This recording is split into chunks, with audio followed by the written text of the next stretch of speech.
এই ধর্ষকের সরকারটি আমরা কান ধরে একদিন বসিয়েছিলাম। এই নাগরিক সমাজ, এই শঙ্খ ঘোষেরা এইবার কান ধরে নামিয়ে নিয়ে আসবে এই অঞ্জল চট্টোপাধ্যায়। মহিলা মুখ্যমন্ত্রীর রাজ্যে একটি মেয়ে যখন ধর্ষিত হলো, সেইখানে মহিলা মুখ্যমন্ত্রীকে আমরা দেখলাম না তার জন্য একবার প্রাণপাত করতে। হাঁসখালিতেও দেখিনি, মধ্যমগ্রামেও দেখিনি, পার্ক স্ট্রিটেও দেখিনি, এখানেও দেখলাম না। কোনো আমাদেরকে রাস্তায় নামিয়েছে যে প্রশাসন, সেই প্রশাসনকে আমি কান ধরে নামিয়ে আনবো। মুখ্যমন্ত্রী মমতা বন্দ্যোপাধ্যায় নিজেদের তারই ফাঁসি চেয়ে বসলেন। এই হচ্ছে বাংলার অবস্থা। এখন আমাদের এই আজকের এই পথে নামা এবং যারা আমরা নেমেছি, আমার সঙ্গে অন্তত যারা আজকে আছেন তারা সবাই অরাজনৈতিক মানুষ, সবাই কবি, সাহিত্যিক, বাচিক শিল্পী এরা আছেন। আজকে আমরা এই যে নৃশংস ঘটনাটা ঘটলো সরকারি হাসপাতালের ভিতরে, এটা আমরা দেখেছি। রিজওয়ানুর আজও বিচার পাইনি। আমরা বিচার চাই, আমরা সাধারণ সমাজ নেমে এসেছি পথে। আমি আমার রাজনৈতিক পরিচয় খসিয়ে এখানে এসেছি। আমরা জাস্টিস চাই। আমরা চাই যে সাধারণ যে মেয়েটি আমাদের ট্যাক্সের টাকায় যে মেয়েটি ডাক্তার হতো এবং একটা ডাক্তারকে আমরা হারালাম, সমাজের এই যে ক্ষতিটা হলো, আমরা এর বিরুদ্ধে, প্রশাসনের বিরুদ্ধে সাধারণ মানুষের স্বর হয়ে আমরা পথে নেমেছি। মহিলাদের রাতে ডিউটি কমানোর কথা বলছে মুখ্যমন্ত্রী, পাগলের রাজ্যে 21শে আইন চলে। যখন উইমেন রিজার্ভেশন বিল দিল্লিতে পাস হয়েছে, পার্লামেন্টে পাস হয়েছে, আমরা চাইছি হাজার হাজার মেয়ে পার্লামেন্টে যাক। তখন এই রাজ্যে বলা হচ্ছে মেয়েরা ঘরবন্দি থাক। উল্টো দিকে বলা হয় আমি সবচেয়ে বেশি মেয়েকে অ্যাসেম্বলিতে পাঠিয়েছি বা পার্লামেন্টে পাঠিয়েছি। তারা হচ্ছে এতখানি অপদার্থ যে তারা ফিল্ম নিয়ে ব্যস্ত থাকে, তাদের কাজ নিয়ে ব্যস্ত থাকে। কখনো আমরা দেখি না পার্লামেন্টে ভোকাল হতে। তাহলে ওই অতগুলি মেয়ে, ওই এক পাল মেয়ে, ওই গরুর পালের কোনো মূল্য নেই।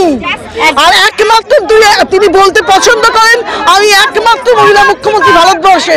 তো একমাত্র মহিলা মুখ্যমন্ত্রীর রাজ্যে একটি মেয়ে যখন ধর্ষিত হলো, সেইখানে মহিলা মুখ্যমন্ত্রীকে আমরা দেখলাম না তার জন্য একবার প্রাণপাত করতে। হাঁসখালিতেও দেখিনি, মধ্যমগ্রামেও দেখিনি, পার্ক স্ট্রিটেও দেখিনি, এখানেও দেখলাম না। কোনো আলাদা হলো না। যখন কান ধরে ফিরে নামালো, তখন একটার পর একটা ভুল করে যাচ্ছে প্রশাসন। আজকে মানুষ রাস্তায়, সাধারণ মানুষ কেন রাস্তায় নামতে হবে? কেন? আমাদের তো এনাদের কাজ কবিতা লেখা, আবৃত্তি করে, এরা কেন রাস্তায় থাকবেন? এদেরকে রাস্তায় নামিয়েছে যে প্রশাসন, সেই প্রশাসনকে আমি কান ধরে নামিয়ে আনবো। একদমই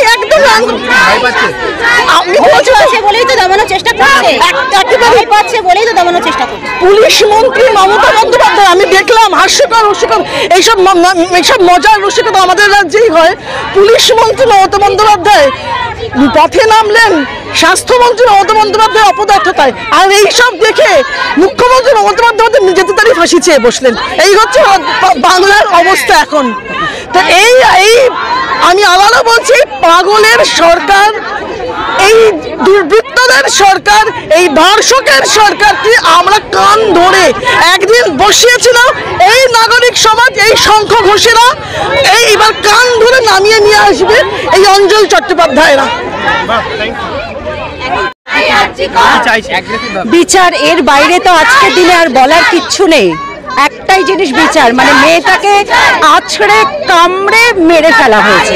শুধু মারা হয়নি, আছড়ে কামড়ে মেরে ফেলা হয়েছে, যার ফলে কোনো মেয়ে আজকে আর ঘরে থাকতে পারছে না। প্রত্যেকে রাস্তায় বেরিয়ে গেছে। একদম নৃশংস বিচার তো চাওয়ার জন্য, বিচার পাওয়ার জন্যই তো আমরা দাঁড়িয়ে আছি। এবার না পেলে তাদের মানুষ হিসেবে বিচার পাওয়ার জন্যই আজকে আমরা পথে। আজকে আমরা কেন, গোটা পৃথিবীর মানুষ, জাত ধর্ম বর্ণ নির্বিশেষে গোটা পৃথিবীর মানুষ আজকে নেমে পড়েছে। এমন নৃশংসভাবে তাকে করা হয়েছে, তার বিচার তো চাই। আর চাই মানে চাই, বিচার পেতেই হবে। যাতে ভবিষ্যতে দৃষ্টান্তমূলক শাস্তি দিতে হবে, যাতে ভবিষ্যতে আর কেউ এটা করতে না সাহস পায়। 10 লাখ টাকা দেওয়ার নির্যাতিতার পরিবারকে কি বলবেন? কি বলেছে? 10 লাখ টাকা নির্যাতিতার পরিবারকে দেওয়ার কথা বলছেন। সেটা ওনার ব্যাপার, উনি মুখ্যমন্ত্রী, উনি কি বলতে পারেন সেটা আমরা কিছু বলতে যাব না। ওখানে আমাদের কোনো বক্তব্য নেই। আমাদের বক্তব্য না না না না না না না আমরা সে টাকা পয়সার ব্যাপারে আমরা কিছু জানি না, আমরা বলতে যাব না। আমাদের বক্তব্য হলো যেভাবে আছড়ে কামড়ে মারা হয়েছে তার শাস্তি চাই, ব্যাস। আমাদের একটা এবং শেষ কথা, দৃষ্টান্তমূলক শাস্তি। হ্যাঁ হ্যাঁ, আপনি একজন মহিলা হয়ে এই রাজ্যকে সেফটি নিজেকে কতটুকু সেফ প্রত্যেকে